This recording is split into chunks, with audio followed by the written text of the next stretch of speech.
안녕하십니까. 월요일 아침 여수 MBC 뉴스투데이입니다. 정치권과 시민단체를 중심으로 여순 사건 진실규명을 위한 제도 개선 요구가 이어지고 있는데요. 지역에서는 여순 사건의 실상을 알리고 희생자와 유족들의 애환을 달래기 위한 전시회가 열려 눈길을 끌고 있습니다. 문형철 기자입니다. 마을 곳곳이 불타고 있는 70여 년 전 여수 시내의 모습. 밭 한가운데선 군인들이 시민들을 향해 총을 겨누고 한쪽에서는 이미 총살을 당한 이들이 쓰러져 있습니다. 불에 탄 시체 앞에 주저앉은 유족의 뒷모습에는 형용할 수 없는 절망이 묻어납니다. 관람객들도 무거운 마음으로 여순 사건을 그려낸 작품들을 감상합니다. 교과서에서만 배운 역사적 사실이잖아요. 근데 진짜 이렇게 가슴으로 확 다가오면서 너무 좀 약간 슬프기도 하고 다시는 이런 이념으로 인해서 약간 희생당 그런 것들이 없었으면 좋겠어요. 여수세계 박람회장에서 열리고 있는 여순 기록화전에는 여순 사건을 주제로 한 작품 40여 점이 선보였습니다.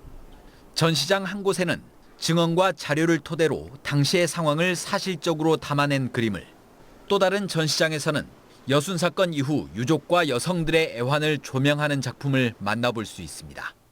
타 지역에서 오신 분들은 잘 모르신 분들이 많으시더라고요. 1948년에 있었던 사건이었다고 얘기를 이제 말씀드리면 많이들 놀라시고.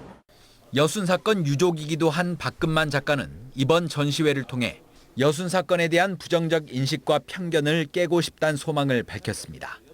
관람객들의 이해를 돕기 위해 자세한 설명이나 가상의 이야기를 덧붙였습니다. 그림 옆에 글을 거의 대부분 다 글을 넣었거든요. 쭉 돌아보고 나면 아, 이런 일이 있었구나. 우리 여수가 반란의 도시가 아니었구나.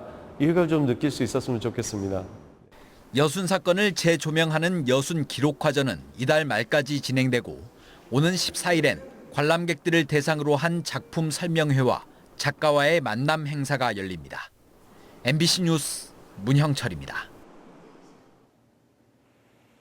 방학을 맞은 고등학생들이 대학교 강의실을 찾고 있습니다. 지역 대학과 기관들이 연계한 공동교육과정인 꿈키움 캠퍼스를 통해서인데요. 고난도 실험부터 악기 연주 등 고등학교 교실에서 접하기 어려운 전문 분야들을 미리 만나고 있습니다. 안준호 기자가 취재했습니다. 방학을 맞은 대학교 실습실에서 베토벤의 피아노 소나타가 울려 퍼집니다.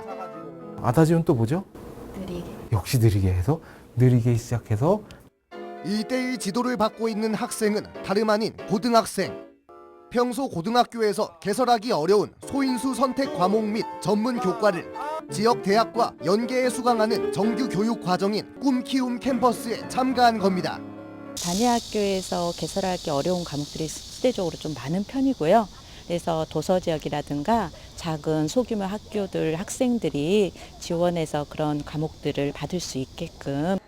물리학 등 전문 과학 실험부터 건축과 패션 디자인, 체육과 무용 등 다양한 분야의 강좌가 마련됐습니다. 대학으로 온 학생들은 평소 고등학교 교과서에서만 접하던 화학을 직접 실험을 하며 이해했습니다. 책으로만 배웠던 실험이라 사실 크게 와닿지 않았었는데 직접 실험을 하니까 자세한 내용들을 배울 수 있어서 뜻깊은 시간이 되었던 것 같습니다. 재미있는 그런 과목이라는 것을 아직 잘 알지 못하는 그런 상황이라서 그런 것들을 알게 해주는 그런 과정이라고 생각하고, 웹툰과 방송 기획 등 자신이 꿈꾸는 진로와 맞닿아 있는 수업에 만족도도 높습니다.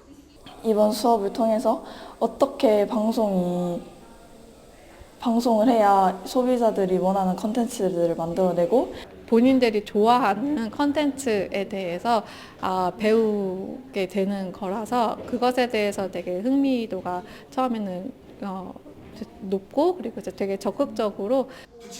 이번 여름방학 꿈키움 캠퍼스를 통해 정규 교육 과정인 진로 선택 과목으로 점수를 인정받게 될 전남 지역 고등학생은 모두 320여 명. 전남도 교육청은 지역 대학과 기관의 전문 인력과 시설 인프라를 활용한 학생 맞춤형 교육을 지속 확대해 나갈 방침입니다. MBC 뉴스 안준호입니다. 고령 농업인이 많은 인구 특성 때문에 전남의 온열질환자 발생률이 전국에서 가장 높은 것으로 확인됐습니다. 지난 9일까지 발생한 전남의 온열 질환자 수 265명은 경기도 다음으로 많은 수치며 인구 비례를 감안하면 발생률이 전국에서 가장 높았습니다. 전국의 온열 질환자 2,100여 명 가운데 65세 이상은 31.7%, 농립어업인 비율은 9.1%로 집계됐습니다. 섬 주민들의 이동권을 위해 여객선 출항 통제 시계 규정이 완화돼야 한다는 주장이 제기됐습니다. 도내 연안 여객선사들은 전남도와 행정안전부와의 간담회에서 GPS 등 항해 장비가 발달했음에도 불구하고 현행 해상교통안전법에 따라 해상 가시거리가 1km 이내면 여전히 여객선 입출항이 통제가 된다며 섬 주민 이동권 제약이 극심하다고 밝혔습니다. 행안부와 전남도는 이에 대해 섬 주민 생활 불편을 해소하기 위해 관계부처와 시계 제한 완화 등을 협의할 예정이라고 밝혔습니다. 여수해수청이 안전한 해상교통 환경을 조성하기 위해 남해군 남면 항촌리 인근 해상 암초에 등표를 설치했습니다. 설치된 등표는 높이 10m의 황흑색 원형 구조물로 국비 7억 5천만 원이 투입됐습니다.